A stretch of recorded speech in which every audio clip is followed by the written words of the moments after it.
Okay, let's discuss setting in this sleeve. So the sleeve is all prepared, it's sewn up, there's the cuff on, the placket's done, everything's done from like the elbow down, and the seam is sewn up.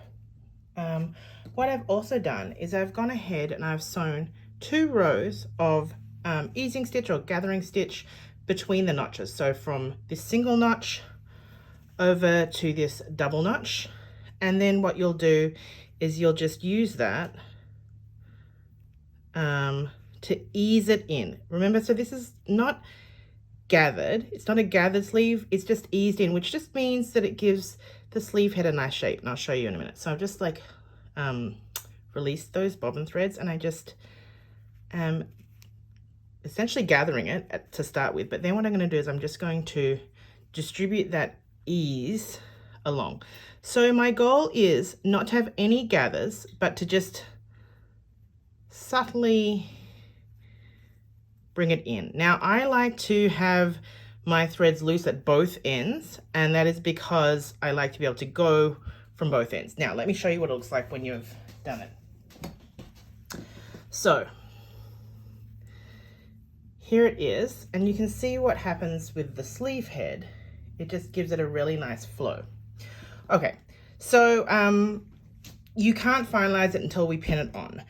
So I'm going to pin it to my garment. Just make sure that you've got the back of the sleeve, which is the with the placket and the double notches to the back of the shirt.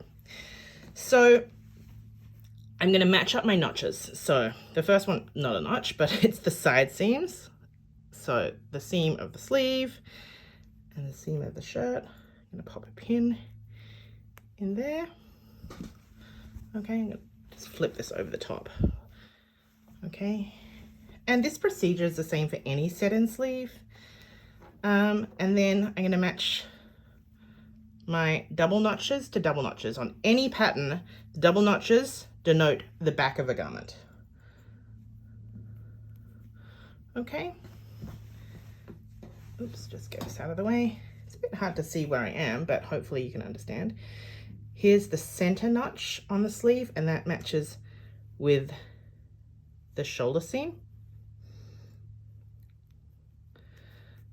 I like to sew it from the inside of the sleeve. Might be because I have a flatbed machine, but anyway, that's the way I like to do it. And then this single notch here. Okay. So now what we need to do is make sure that we can get these edges to match, and there's not much ease in this sleeve head, so it shouldn't be too hard at all. Just enough to basically wrinkle it should be fine. Then I can pop my other pins in. You can pin as much as you like here. Just making sure that you're not going to get any puckers or actual gathers. It's just there to shape that sleeve head ever so slightly. So as with any pinning, kind of find the center point, pop a pin in the middle, and then divide it.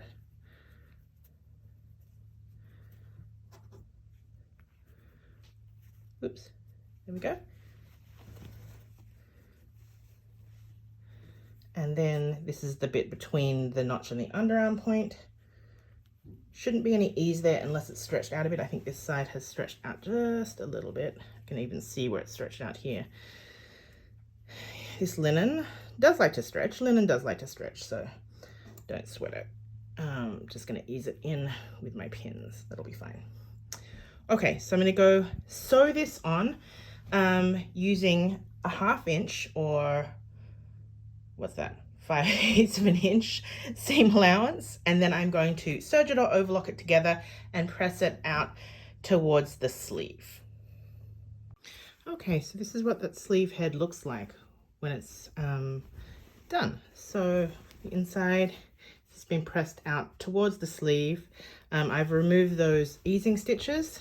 One of them will be visible here, so you'll see, you'll have to remove it. And it just gives a really nice curve to the shoulder. This sleeve is not, this set-in sleeve is not designed to sit in quite as far as on straight size garments, so it's designed to sit a little bit further outwards from your acromion or that shoulder bone. So it sits out a little bit further than that, and I just think it gives a pleasing silhouette. Anyway, I hope that was helpful.